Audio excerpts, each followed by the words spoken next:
What's up, guys? So I've changed my mind when it comes to buying breed-ready females.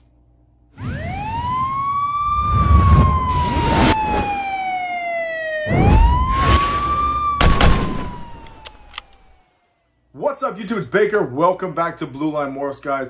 Everybody's doing really well. It's Tuesday night for me, Wednesday for you guys. If you're new to the channel, what's up? I'm Baker.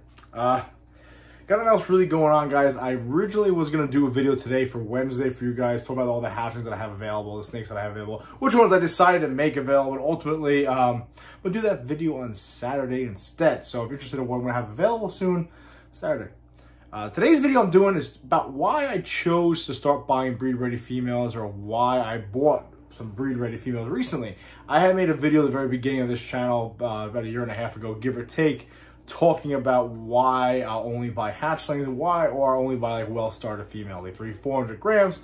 Had a whole list of reasons, which I'll go over in a second. But recently, a lot of you guys hit me up saying, you know, you said you weren't going to buy a breed-ready female, but yet you bought 4 breed-ready females last week, and a couple other ones you happen to pick up along the way also. Why did you change your mind? So I figured today's video, I said I kind of wanted to go back and redo old videos as I progressed in this journey of being a ball python breeder, and how things ultimately change along the way, and how I'm kind of gearing towards buying breed-ready females when they become available. So I want to talk about that in a second.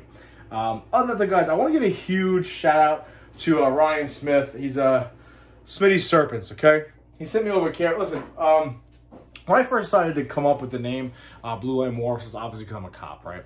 And everyone was kind of hesitant, you know, babe, be careful with that. Not a lot of people like cops. It might be, you know, detrimental to either business or snakes or whatever the case may be. Ultimately, it's who I am. Anybody has a police officer in their family, any first responder or military in their family, you know how it is. It becomes who you are. It is not a profession. It's not a job or profession. It becomes more of like a vocation, meaning that's part of who you are. It's part of your DNA. So with that being said, Ryan Smith just getting into ball pythons, and I'm kind of calling him out here. I don't know if he's going to dislike this, but it is what it is. Listen, he's LAPD, okay? Number 1's NYPD. It is what it is. Number 2, though, you have to say he's LAPD, okay, guys? And he was a little hesitant about saying what he is, but recently, so listen, go over, show him some love, all right? He's right here on my board, Smitty's Serpents. I'm going to have his link, his info down below. Go show him some love. Go show him some support with the Blue Line, and ultimately give him some love on his page. He's just getting started. But I wanted to give him a shout out. He sent me over a little care package. It's a nice LAPD shirts. So I really appreciate that, bro. And I really wanted to show these off. Really nice stuff. He said I wasn't sure if you're gonna wear any LAPD shirt, any police garments or any police wear. And I'll wear like the Blue Line Strong, Blue Line B stuff, but very rarely will I see like an NYPD shirt on. I had no problem wearing LAPD or any other police department. I just don't wear my own shit. Okay, it is what it is. He also sent me some patches over. I gotta lie, I'm not gonna lie, your patches are pretty cool, man. I like the different type of patches, just because I'm so used to, like, NYPD is so generic, right? Like our shield and my detective shield, everything's very like the same as everywhere else. Typical shield, typical patch. But it's nice to see the other patches. Also sent me some nice challenge coins, man. This guy hooked me up big time. I got a package coming his way. It's actually a bottle opener, a bottle top. I just figured out this shield here has got a giant snake on it, and it's a magnet. I don't know how I didn't figure that out before. But listen, huge shout out to him. Again, Ryan Smith, Smitty's Serpents. Go check him out. LAPD cop. Show him some love. All right, a lot of first responders, a lot of cops doing this hobby. Okay, let's get into this. So when I made that video, I had expressed a bunch of different reasons why I chose not to buy breed-ready females, because you had to ask yourself, why are they getting rid of the breed-ready females? Could it be they lay a lot of slugs? Could it be the animal's kind of sick or has been showing some issues? Could it be she's just not locking up at all? No follicle growth, or whatever the case may be. And also, you don't know how that snake was raised. In other words, I can tell you every single meal that Harlem down here had, right? I bought her at 54 grams. Told she had a couple meals in here. It was a bullshit. So every meal she's ever had was from me. I know the environment she grew up in. I know exactly how old she is. I know what she was fed, when she was fed, temperatures, everything like that. I know everything about the snake. So I kind of told you guys that, in my opinion, just starting off, I feel like I want to stick to this animal that I know and raised up, just because of those reasons. Because I don't think anybody would really get rid of a genetically powerful animal or recessive female that is breed ready. There's no reason to get rid of them. If they are getting rid of them, it's kind of suspect, right? I did a whole video about that. Let me tell you why my opinion has slightly changed on that. So let's cover, I kind of want to, it's like kind of a boring video, guys, but it's just kind of my opinion. A little rant, showing off some t-shirts. Anyway, first and foremost, let's look at it from, I don't want to say a financial standpoint, but I look at it like, if you bare minimum, and I've had people say I bred animals at 18 months old that were 1,500 grams, 1,300 grams, they bred and they were fine. Let's say bare minimum, 2 years, okay? I think that's fair. They all kind of agree on that. I'm sure some people will say, no, 3 years and, you know, 2,000 grams. Let's say 2 years, 1,500 grams is kind of where we want to be. So, if I pick up a breed, a clown female, let's say I get a killer deal. I got Harlem for 250 bucks. Let's say for argument's sake, I saw my gun on my hip. look, how much of a cop am I? I'm not going to show it. I automatically just stand like this. Let's say I pick up a clown on a regular female. Let's say I pay 400 bucks for her, okay? And let's say I spend the next 2 years raising her up. How much is the animal actually going to cost me in food and everything else? Let's say I'm into it for 600-700 bucks, okay? Eventually, I have one clutch with her. Let's say I produce all normal clowns, okay? So let's say I hit the jackpot. I have 6 animals. They're all females, okay? Instead of 400 bucks a piece, it's 2,400 bucks. I'm up 1,700 bucks. Cool. That's awesome. Took 2 years to get there. Time you sell those babies, about 2.5 years, right? Give or take, you guys follow me? Let's say I say, you know what? I'm going to buy a breed-ready female clown right now. Argument's sake, you can get them for around $2,000. I buy it for $2,000. I keep it unless I know who it is. We're talking about, right? Everyone kill me about that. Keep it in quarantine. You breed in a couple months. You spend about $2,000 on. Once you breed it, let's say for argument's sake, you get those 6 eggs again. All 6 are females. Sell 400 bucks, 2,400 bucks. You're up only $400 now, right? So the difference of 400 bucks opposed to 1,700 bucks you'll be up on. Follow me here. Break it down, right? So if I raise the animal, it costs you, let's say 700 bucks, and then you made 2,400, so you're up 1,700, right? But then the other way, you spend $2,000, you make like 2,400, so you're only up 400. You made $1,300 more by raising the animal up in that first clutch. Again, all females, all clowns. However, you spent 2.5 years of your time. Okay, so you have to kind of think about that too. Is that extra 1,700 bucks in that first clutch, 1,600 bucks in that first clutch, worth the 2 years extra it takes to raise that animal up? Yes, there's all different types of situations and genetics, and could make more money and less money. And I totally understand that. I'm just kind of breaking it down just to bare basics. So that's a financial standpoint of why kind of you buy breed-ready females. Also, I don't think it's as evil as I once made it out to be to buy breed-ready females. What I mean is this.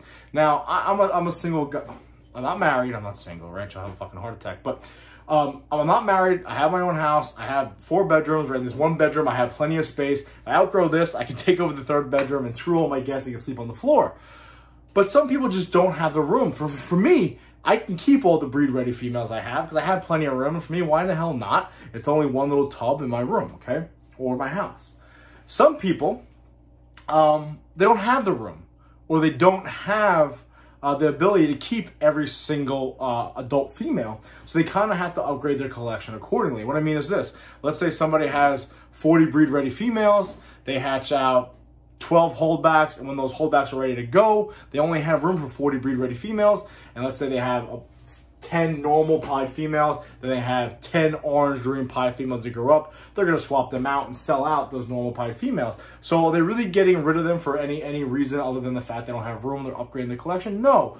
So it doesn't mean necessarily they're sick or they're laying down slugs or so forth and so on.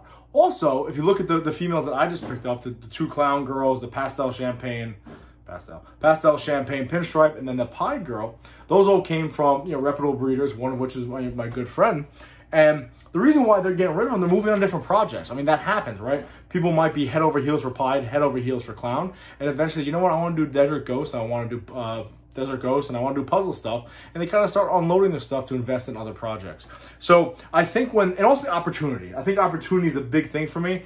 Aaron hit me up about these breed-ready females, jumped the opportunity. The other big breed-ready girls I got, right? The 8-ball girl I bred this year. The pastel mystic girl I bred this year. And that vanilla yellow belly fire girl is going to go this year for me too.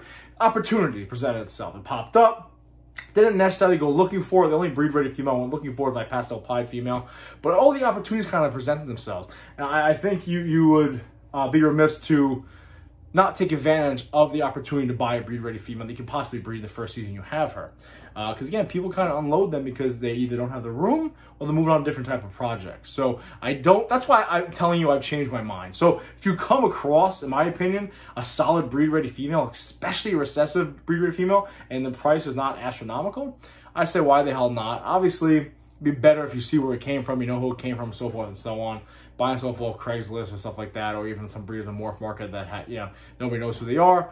You're taking a risk there. But if somebody you know, somebody you've seen their collection, they have a YouTube channel, they have a social media presence, I don't see any reason why you shouldn't buy breed-ready females. Okay, I think it saves you time.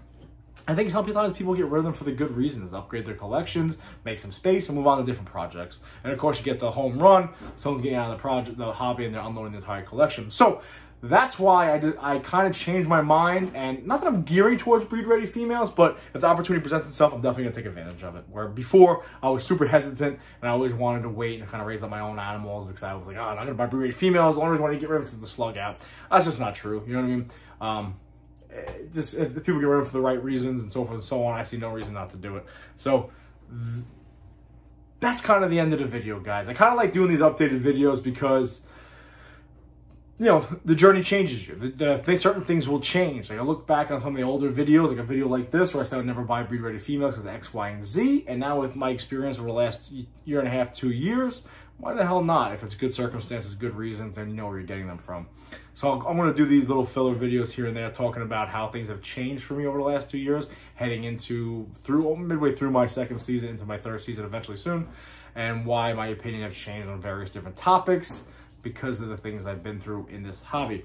So that's the end of the video, guys. So tell me what you guys think. Do you guys buy breed-ready females? Or would you rather raise them up yourself? There is something nice about raising a female up yourself. I love the fact that I can't wait to see the girl, my first female holdback over there on eggs. I mean, well, actually the first one's over here, but one I'm going to breed over there. I think that's going to be pretty cool, is to raise a female up that you hatched out and see her on eggs. That's the next thing I'm really looking forward to doing. It's going to be a little bit. But there is something nice about buying a female as a hatchling, raising her up, and then breeding her. But I don't see any reason why you can't buy breed-ready females if the opportunity's there. So do you guys breed them? Comment down below. Let me know what you guys think. Other than that, I appreciate you watching. It's a journey. It's a journey, guys. So Saturday's video, we're talking about the hatchlings I have available. End of this month, I got three clutches to cut. And I'm waiting on about five to seven clutches to drop. I just checked for some follicles. I got some solid follicle growth, so we'll see what happens. I'm going to do some pairings this week. Other than that, guys, I appreciate you watching. I'll see you on Saturday. Listen, be safe. Please remember, watch your six.